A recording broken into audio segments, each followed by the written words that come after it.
Welcome back to the podcast. As always, I'm your host, Andy Pedic, and today I am joined by a very exciting guest, one of my favorite people. She has a lot of different jobs and does a lot of different things in the efforts to help women recover from trauma. She uses a podcast platform and events and communities, all sorts of things. I'm going to let her tell it because I know I won't do it justice. Kristina Hudson, thanks so much for being on. Thank you, Andy. So why don't you start by telling us what is your business, Rise Up Thriving, and how did you get started in it? Yeah, thank you so much.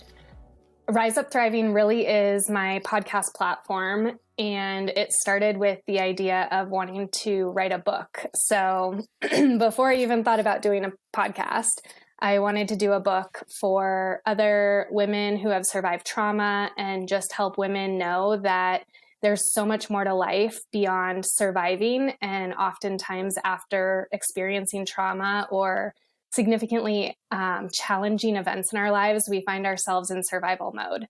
And too often we can stay there unless we realize that there's an opportunity for growth. And I really want to teach women that there's the potential for thriving, and we were all meant to thrive, and we just have to make the decision to move in that direction. And you've done other things before you started doing online publishing this year. You've done coaching and other things in this same space, correct? I have. Yeah. I initially started coaching in the wellness space, in the health and fitness space, transitioned more to the wellness space, and then have really transitioned even beyond that into the trauma recovery space. And does that come from your background training? Why don't we reel it back to like high school and bring us to current? What did you study in school? What did you do in your career? And what has kind of informed this passion? It's almost been full circle, honestly. I was really into psychology in high school. And when I started college, I went in as a psych major. And I remember my mom telling me, you can only make money as a psychologist if you get your PhD or your doctorate. And I was like, well, I'm not a big fan of school. I don't love school. It was really challenging for me. And so I was like, I think that's the wrong path. So I changed and went into health and exercise science. And then I had a roommate my end of freshman year who introduced me to occupational therapy. And I got really excited about that field. And at Colorado State, they had just transitioned over to a master's program. And again, as I said, I didn't want to stay in school longer than I had to. So I looked across the country and found 3 programs that still had their bachelor's. So long story short, I ended up in Miami, ended up with a bachelor's in occupational therapy, and that just kind of started this ball rolling from the medical aspect, the wellness aspect, and then with my career moving into the military space, really found myself back in that mental health arena again. And is that where the trauma treatment started? You were working with people from the military? Provider, yeah, as a provider, yes. I was actually in the brain injury space. I was an occupational therapist specializing in traumatic brain injuries. And at one point in time when I was working with the Army, I was told I could only focus on brain injuries. I couldn't focus on mental health. And it made zero sense to me because, especially as an OT with my training, it's a very holistic approach. And I knew that we couldn't separate the two. And so in my future endeavors, I was able to bring everything together and really address the whole picture. And then what happened in parallel in your personal life? I know reading up on you, I saw you've done competing and you've done fitness training and you've done coaching and been part of several communities. What was kind of happening at this same time with you personally with health and wellness? Going back to high school? Well, going back to college, maybe. Okay. I mean, honestly, it probably started more or less in high school. I had grown up just with a really turbulent childhood, and my mom and stepdad got divorced when I was 16. And that was really the first time as an adult, I'm saying that with air quotes, that I started therapy where I knew that I had to be in therapy in order to become a better person. And so that was really probably the initial part of my personal growth journey. And then in college, that was the first sense of freedom that I had, where I wasn't under the scrutiny of really strict parents. And so that just allowed me an opportunity to start discovering who I was and start discovering what I wanted to do and to be. And I was cheerleading at the time. So I did not get into the cheerleading program at Colorado State, but I did when I went down to Miami. And I ended up with an injury the first couple months that I was down there. And it was the worst injury in the university's history. And needless to say, I was sidelined from cheering the rest of the year. I was able to finish out a little bit of basketball season come spring. And at that point in time, I decided my cheer career was over and focused on school. But again, as all of this is unfolding, I'm going to physical therapy. I'm really understanding the bigger picture of therapy and how, someone with an orthopedic injury like I had would navigate the world and how things change for someone with an injury or someone in a wheelchair. And so it really gave me such a great perspective as I was heading into this world of becoming a therapist. And initially, I really was working with a lot of those orthopedic injuries. So this is all kind of happening because what you studied in your first undergrad was very akin to what came up in your personal life after having injuries, and then studying to be an occupational therapist at the same time as going through personal physical therapy and recovery. They kind of sort of came together, it seems like. They very much did. Yes. And then I moved back home to finish my degree. You have to do rotations similar to doctors do, fellowships or residencies. And so I came back home for my last one, and that was in the neuro space. So I was working with stroke and brain injury patients, and that really opened my eyes to a whole other world. And then I ended up getting married to my ex, who was going into the who was going into the military at the time. And so again, just another big pivot in my life because I had to leave my job at the hospital. And once I was able to get my foot in the door in the military space, that really catapulted me and my career and really opened me up to an entirely new and different world in terms of therapy and just what I could provide and how I could help serve. So how did that then, at this point, you're in your mid 20s, late 20s, you've gone to a lot of school. This was still only post bachelor's. So I was probably 24, 25. Okay. And then what happened throughout your early career then working in the military? Where were you living? What kind of stuff were you doing? Was it still the PTSD trauma or was it specifically brain trauma? Initially, when we moved to Fort Hood, Texas, and I started in pediatrics there and quickly learned that I did not want to be in pediatrics. So I was able to apply and was accepted, even though I was very green, into a role where I was starting a program at Fort Hood. And so they were building their traumatic brain injury clinic, and they brought me in as their lead OT, and I was able to build out the program for them. I was able to set up blueprints for the way that our clinic would be laid out. I was able to order equipment, and that was a really amazing opportunity, again, especially because I was so fresh in the field and so young. And it gave me a lot of autonomy and I think confidence in the work I was doing. And so that was at Fort Hood. And trying to think when I started there, I started in 2008. And then in November of 2009, we had the Fort Hood mass shooting with Hassan. And that was right around our building. And then the building that I had just, helped kind of build was in this 4-building compound. And so we were right in the middle of all of the action, and we're firsthand witnesses to everything. And so that was a really, obviously, emotionally traumatic event. And also, I think, drew me closer to the military population. I felt a deeper connection with being able to understand their experiences with PTSD. And of course, mine was a 1-day incident. It wasn't anything close to what they experience in combat. But I did feel like that really allowed me the space to be empathic and compassionate with my patients. Definitely. Wow. So then what happened between, I guess 2008 and 2018, maybe?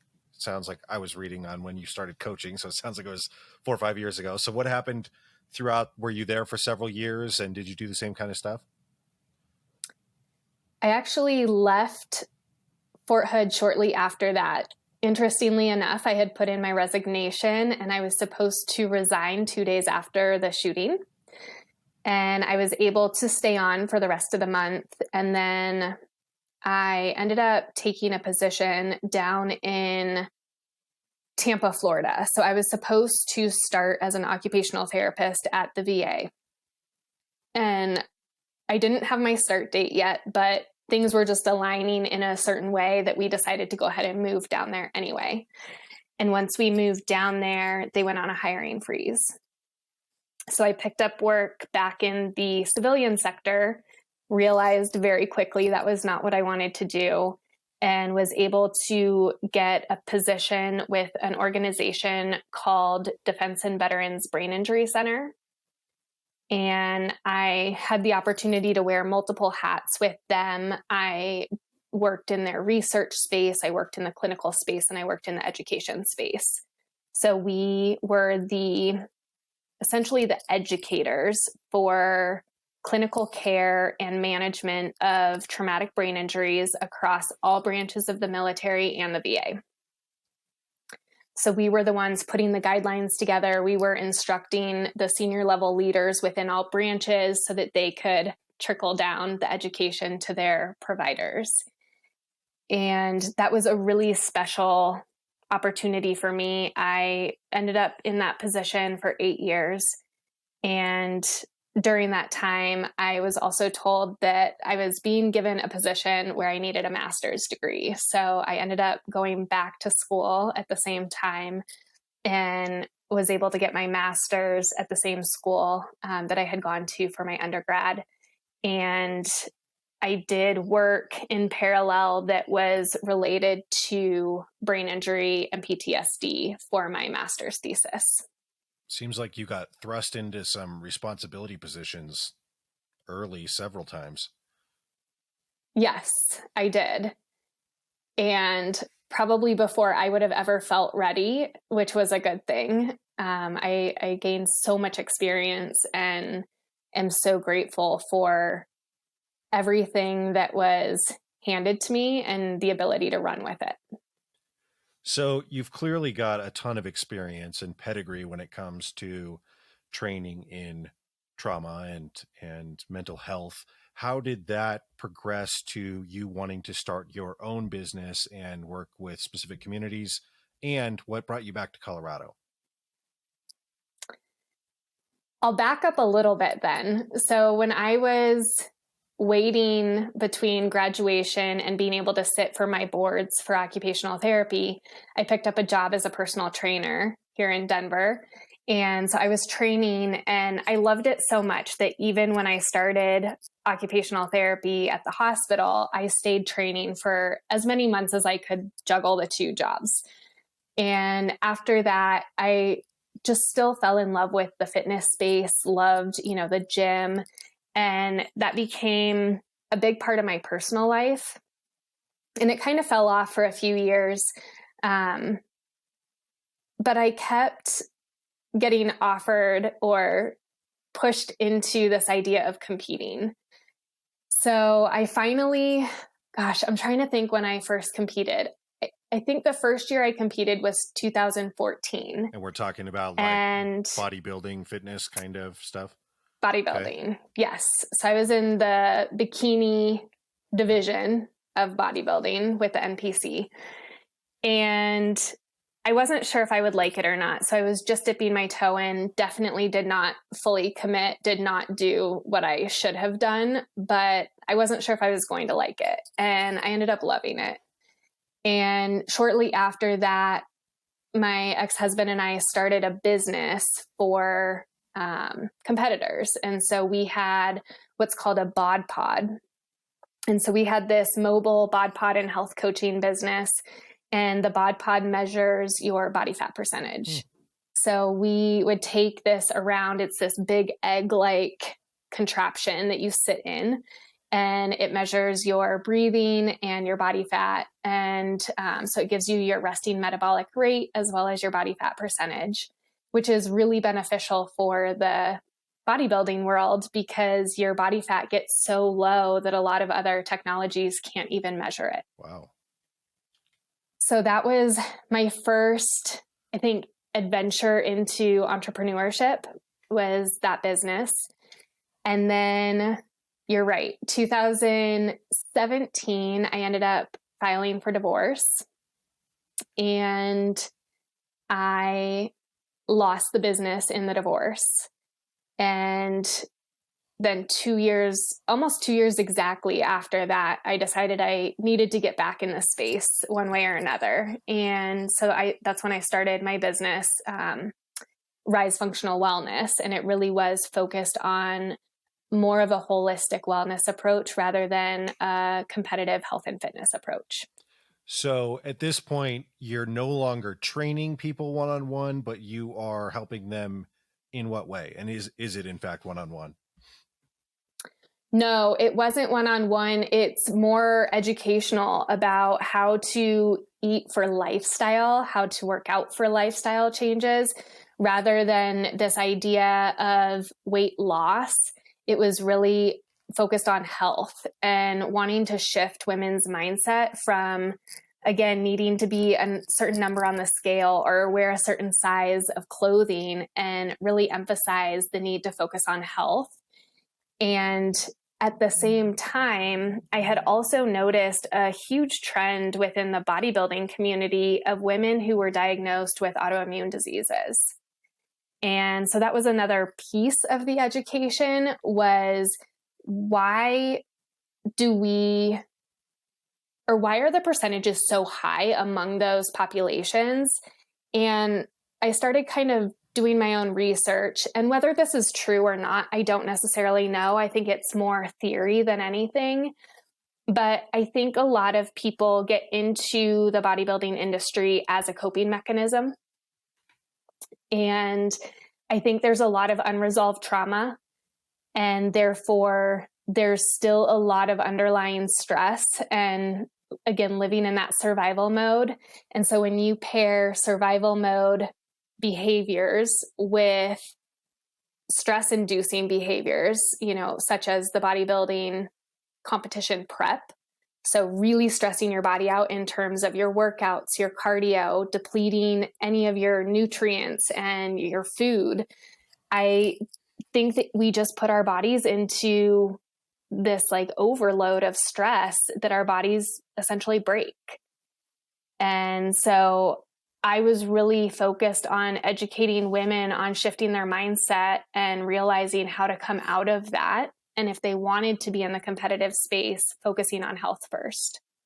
So are you saying that these are conditions that they had before they started competing, and those are the type of people who wanted to make lifestyle changes, like in a correlative way? Or is there some kind of causal thing that this massive stress on the body was causing people to have?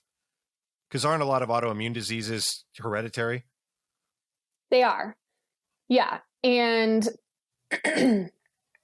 I think, again, going back to theory, I think there was an underlying cause of extra stress or disruption. So a lot of autoimmune diseases will manifest with significant stress or trauma. So even if they were predisposed, it might not have come up for another 15, 20 years.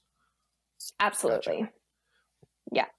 Yeah. And at this point, you are back working full-time as an occupational therapist, and you're also doing this like nights and weekends. Did you have a lot of extra time to continue training and competing yourself? I finished competing back in 2016. And then between 2017 and 2018, I really found myself in survival mode.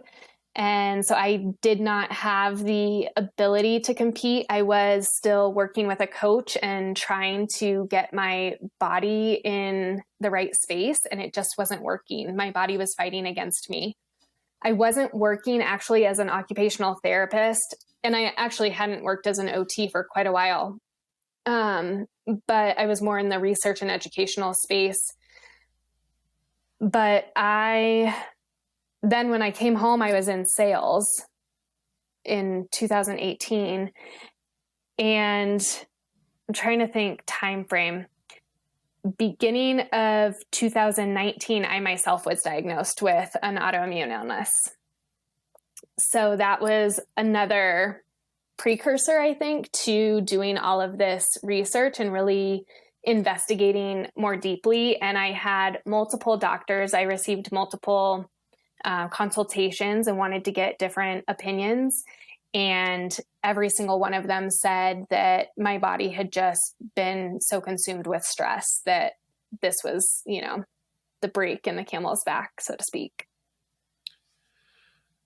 And what did you do about that after so many years of helping other people when you hit this point when it was time for a mental, emotional, spiritual, perhaps pivot? What did you do? We're still a couple years before the pandemic. Right. Yeah.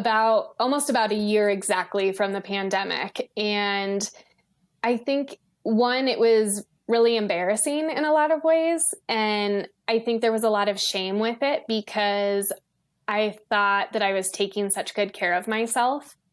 And it was a big realization that, and I already knew that the competitive space wasn't equivalent to the health space, even though I think a lot of us believe that that's why we're getting into it. And so it was a greater awareness around what we're truly doing to our bodies. It was a greater awareness around what survival mode does to our bodies. And I think that was my first wake-up call, that I had been living in survival for about 3 years at this point in time. And my cortisol levels were through the roof. And even though I probably looked very healthy on the outside, I felt like I was falling apart on the inside. And it taught me how to slow down. It taught me how to honor my body and how to rest. And I think that's been such a gift in this education space as well, is we don't honor ourselves enough. And we have this urgency culture, which just adds to the stress too. And I think a lot of people did have their wake-up call then during the pandemic when they were able and forced to slow down, to realize how fast they had been going and how constantly they had been going previously. So I'm interested in your thoughts on mental health has become much more forefront for almost all Americans in the past several years, thankfully. But you mentioned something interesting there about some of your fights with physical health stuff. And I'm interested, when you on the outside are competing in body competitions and modeling, you're extremely fit. What is it like social media wasn't quite as bad 5 or 6 years ago, but in a world where it's like, oh yeah, sure, Kristina, it must be tough to be super fit and pretty and do all these cool things. When you have physiological issues, but they're on the inside, to kind of tell people like, oh no, I'm actually going to need to take some time off because I have to focus on diet, sleep, whatever it may be. But how did you kind of work with friends and family and lifestyle? Did you have to adjust what you were doing on weekends or going out or drinking, or what were the things that you kind of had to change in your life in order to accommodate getting on a healthy path of the inside physiology? That's a great question. I had a lot of great habits, honestly, that were developed from competing. I really stopped drinking, as much, if not almost entirely. And so that was a huge benefit that I already had that behavior in place when it came to really needing to take a step back.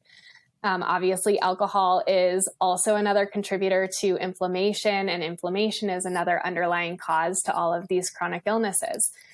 So I think in a lot of ways, I had the right tools and I had the right information. And I don't know that it was as big of a deal when it came to educating friends and family so much, because again, my lifestyle had been changed so entirely with competing that everything revolved around competing, and I didn't go out to eat as often. I did a lot of cooking at home. And then on top of that, I had just gone through a divorce, moved back to a city that I hadn't been in at least 15 years. And I didn't have the social network at the time either. So it wasn't hard necessarily to change the lifestyle. I will say, I think even more challenging than the physiological components were the mental components. And, to your point about mental health, I think, yes, we are talking more about it. And I think there's also been somewhat of a toxic spin on mental health when it comes to social media. So you, for several years up to this point, have been helping people in clinical therapy. You've been helping people in personal training. You've been working one-on-one and with groups, teaching people. So when you wanted to become a coach in more life coaching, wellness coaching, it sounds like you've called it a couple of different things because it's evolved over the years. Between like 2019 and 2021, how did you surf through the pandemic, and what services were you providing for people in working with them in these ways? You mentioned nutrition and helping people with, was it full-on diet programs and fitness programs, or what were kind of the core offerings in the first couple of years that you were doing independent coaching? Mm-hmm.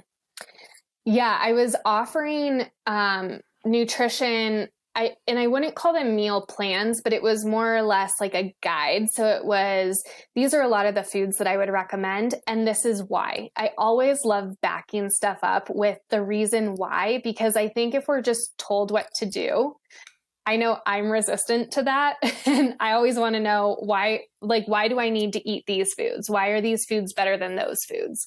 So I always loved providing the education alongside that. And I would also give workout plans. And then I had a couple of clients that I trained over Zoom. So that was always fun and just, a great way to keep that connection, particularly during the pandemic. And really teaching people how to modify their workouts. If they couldn't get into the gym, how can you get an efficient and effective workout at home? And then I think, as this evolved, there was just so much more education around lifestyle and helping people understand, again, it's not for the weight loss, even though that is oftentimes a result of the work that you're doing, but it's more about how to live healthy, how to get an efficient and effective workout. I love teaching people that you can do 25 or 30 minutes a day. What really matters is consistency over time. You don't need to spend 2 hours in the gym, which always sounds overwhelming and often deters people from working out. So in this education, I kept finding myself kind of diving deeper with people. And I do think the pandemic probably led to some of that as well, where people were really opening up and they were talking about their real life challenges. And we were really getting more into the mental health, mental wellness space. So I think really understanding how our life experiences show up in different ways and how we act because of those. And so these conversations were just starting to evolve more and more. And that's really, I think, what propelled me more into the work that I do now. So I end up talking to a ton of coaches and fitness, business, writing, photography, whatever. And a lot of them have very similar experiences in that when they start out, they're serving a handful of people one-on-one, and they get that really great experience of kind of diving deeper and deeper. And as I mentioned, you kind of already had like a ton of experience working one-on-one with people. But most coaches, as an occupation, they get to a point where they're like, wow, maybe I went from 5 clients to like 8, 9. And I'm thinking, how many could I actually take on? You know, a clinical therapist could see 30 or 40 people a week. But if you are a life coach or a nutrition coach, realistically, how many clients can you have and how much can you charge?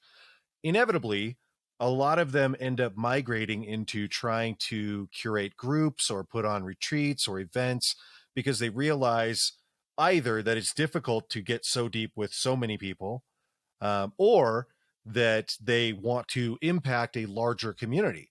So from what I've gathered about you, you now do a lot more public education, content creation, and speaking and things kind of for the greater community.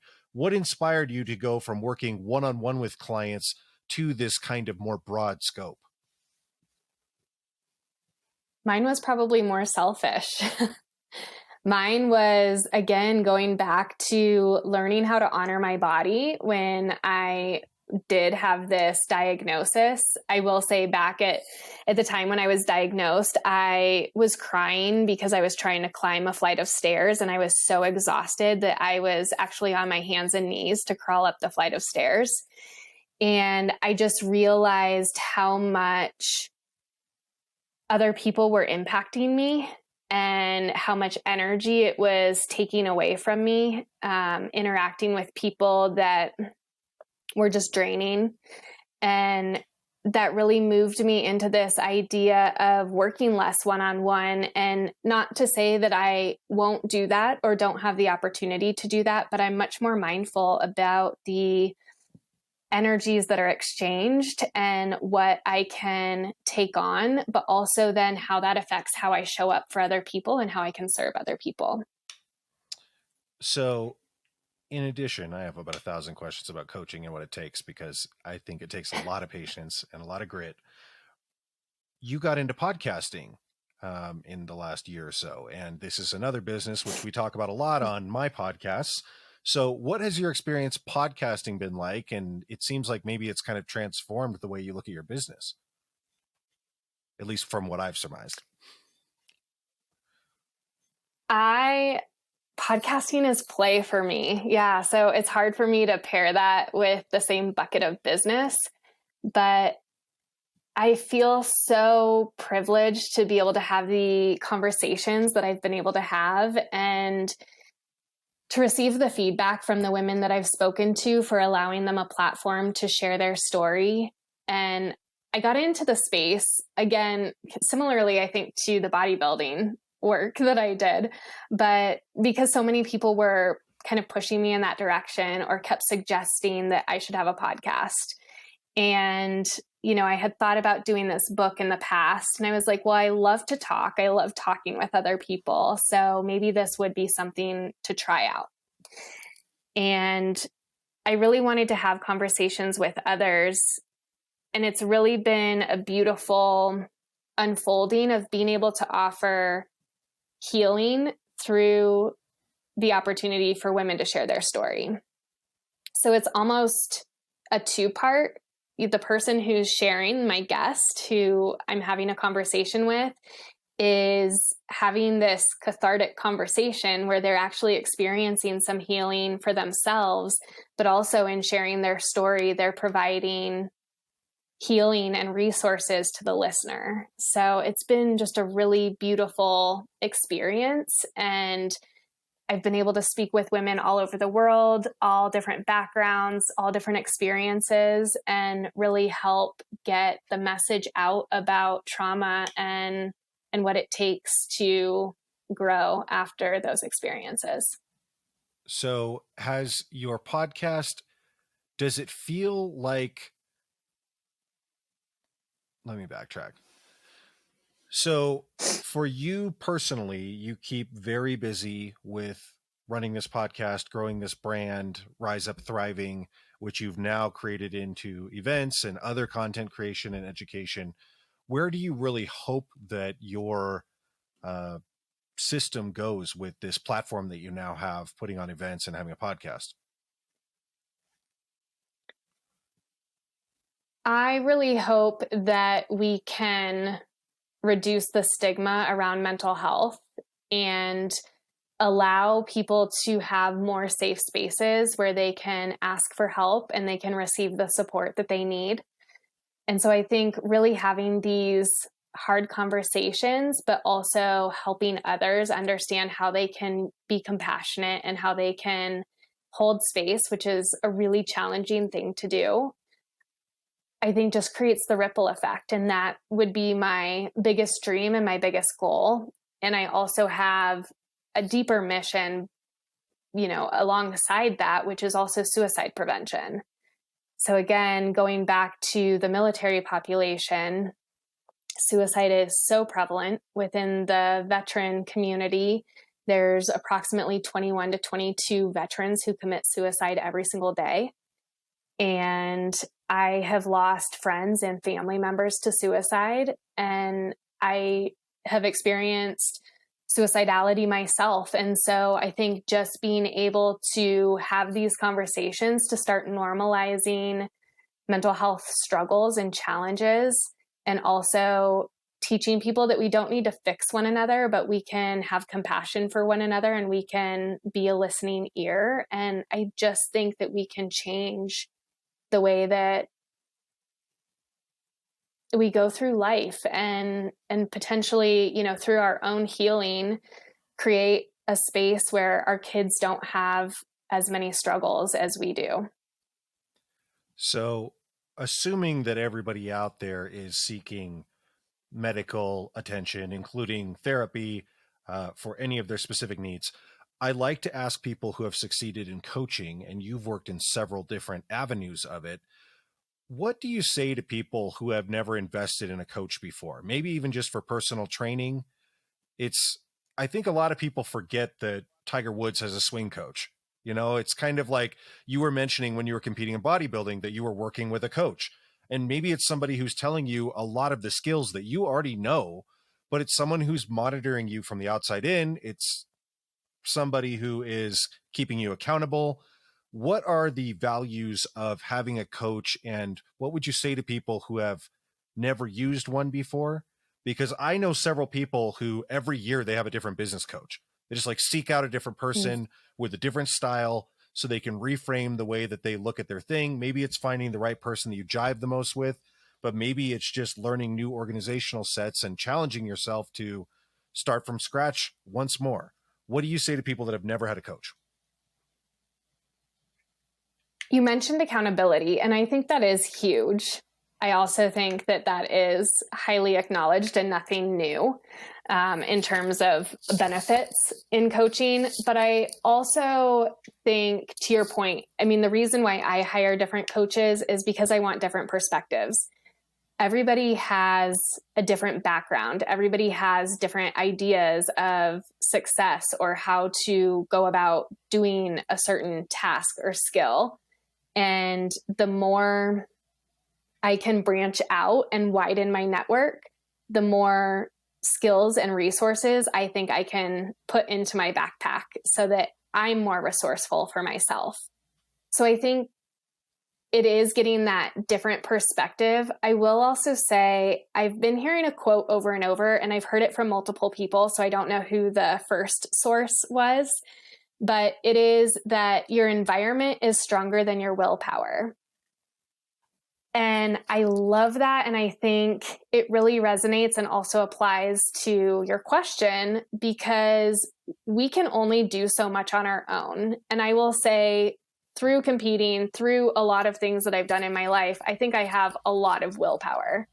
I think I can set a goal and I can go after it. But having people around me who challenge me, who push me, who hold me accountable, because at the end of the day, consistency is really what matters when you're trying to reach a goal. And what can happen is we get in our heads, we, start that negative talk, our inner critic comes up, we feel like we're not good enough, or we feel like we shouldn't be pursuing this goal for whatever reason. We're not qualified, or we're never going to succeed. And when you're on your own, that inner critic and that negative voice can drown you. And so having people around you who push you, challenge you, cheer you on, but also are an example of what you want to achieve, I think is the best environmental support that you can obtain. So this is a business podcast, and as a coach, again, in any area, but you could speak specifically to one of the ones you've worked in, what would you say to people who want to get into coaching? Are there habits or tools or something you wish you knew 5 years ago when you started independently coaching?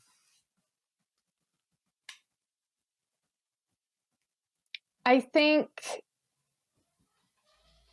figuring out who you want to coach and on what topic is where I would start first. And I would start broad, because as we've already talked about, so many people pivot.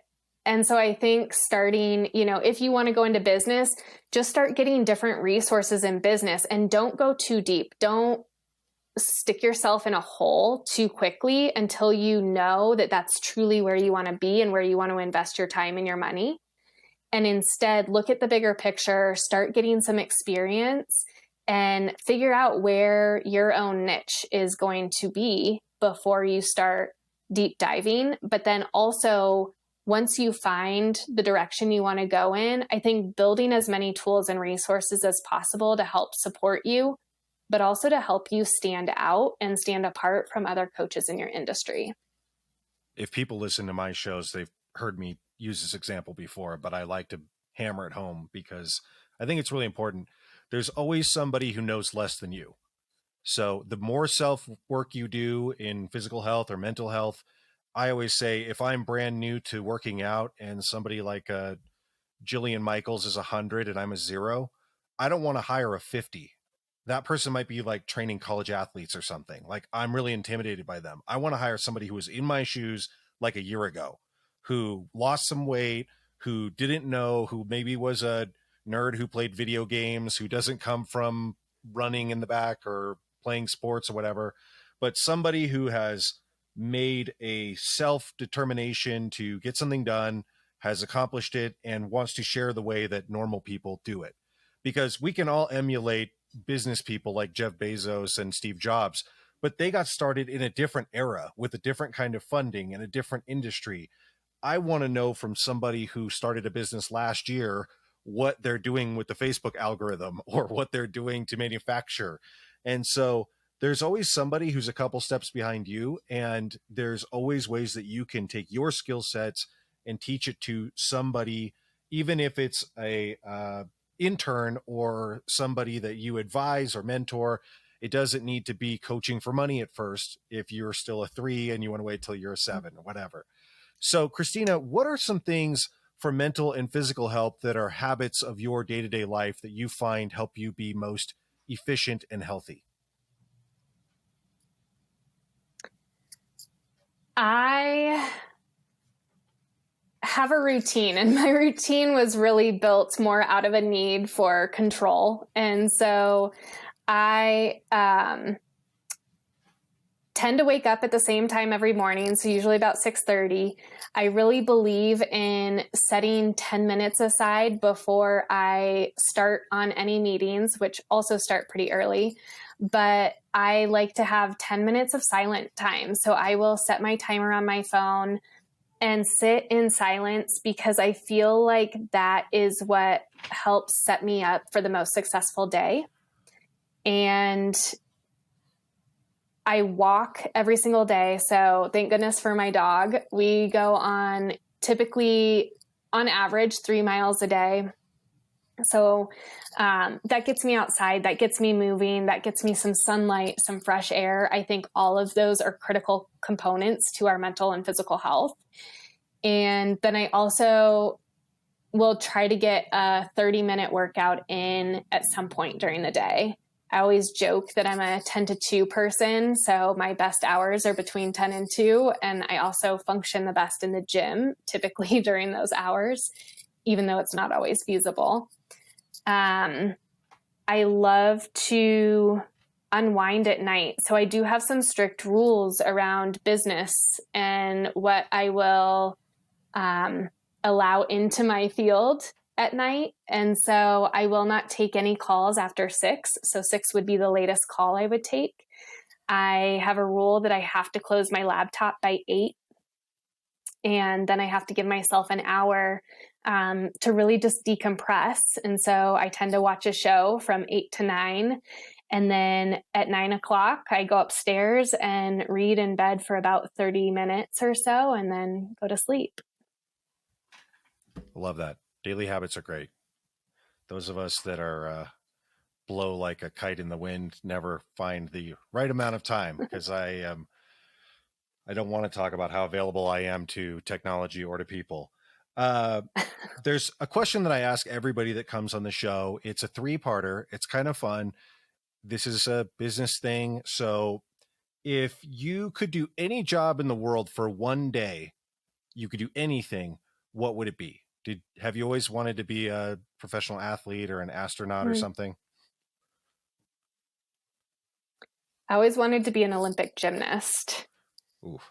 But as a kid, I also really wanted to be a marine biologist. So I would say if I knew I couldn't die during that day, I think going out to be a marine biologist with the orcas would be really cool. Love that. So part 2 is a little more pragmatic, maybe. If you had to go back to school and study an entirely different field, was there another thing that you always thought you would be a good lawyer or something? My parents are both lawyers, and I really wanted to become a lawyer. And I knew that the standards would be way too high. So I think law would still be interesting. I still didn't get my degree in psychology, so that would still kind of be what would pull me back. But I've also thought about going back to school and getting a doctorate or PhD in philosophy. Wow. Okay. 50,000 foot level. All the money in the world. You can do whatever you want. You're as rich as Elon Musk, but you have to work. And it can't just be like running a charity and donating. You have to do a job. Is there anything that you wanted to develop hotels or produce movies or anything on a giant scale? Go to space?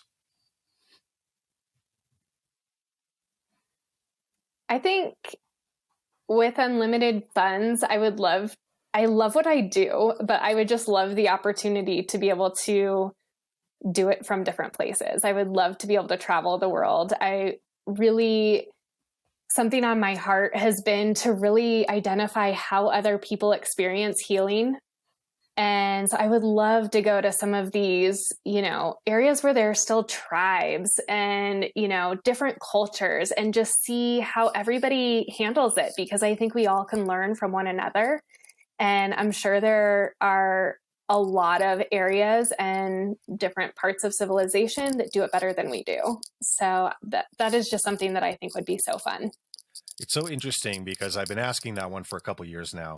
And when you think about people that want to do kind of what they currently do, but on a very large scale, people that podcast or people that do things like you, there's Oprah created her own TV network so she could sponsor just shows and movies about women's rights, mental health, any kind of motivation and healthy living, or like a Reese Witherspoon or something like that, where people have unlimited resources to continue doing what they're doing. If I could launch 1,000 podcasts, maybe that would be the thing. I tried actually, but the other bit of it is you look at folks like the Gateses, formerly married Gateses, where their whole mission was spending their wealth on eradicating polio. And I thought they had it chased down to like the last couple areas of somewhere in the Middle East, but it sounds like there's been some activity this year. But Melinda, she's still on it. So anyhow, one last question that I like to ask people is, what is something that you personally, or in your job, are very proud of right now? What's something that's great that's happened lately? Probably the retreat that I just hosted a couple weeks ago. So that was just an incredible experience, and I just felt so, gosh, I think the word blessed is coming to mind, and I just feel like that isn't even appropriate or adequate, but it was just such an amazing weekend, and I just felt truly honored. It's very cool to get to create an environment where people are comfortable, not just where you're making the itinerary and you get to show off all the cool things you can do and bring people together, but just that collective unwind. Very cool. Okay. Yeah. So Kristina, how can people listen to your podcast? How can they communicate with you? What are the best ways to interact? Yeah, thank you. My podcast is Rise Up Thriving. And so you can find the Rise Up Thriving podcast on pretty much any platform. So primarily Spotify, Apple. And then you can also find me on Instagram. That's where I spend the most time. So I'm at Rise Up Thriving, and I'm also at rise_with_Kristina. And it's Kristina with a K. Love that. Good. Well, I really appreciate you coming on. We're going to put all of that in the notes. I hope everybody goes and listens to the podcast. There's been a couple of real deep ones. Starting your second season? Second season. Yeah, you've been doing a lot. So go and check that out. We'll have the links. Thanks so much for your time, and we'll look forward to checking in again soon. Thanks so much, Andy. All right, cheers.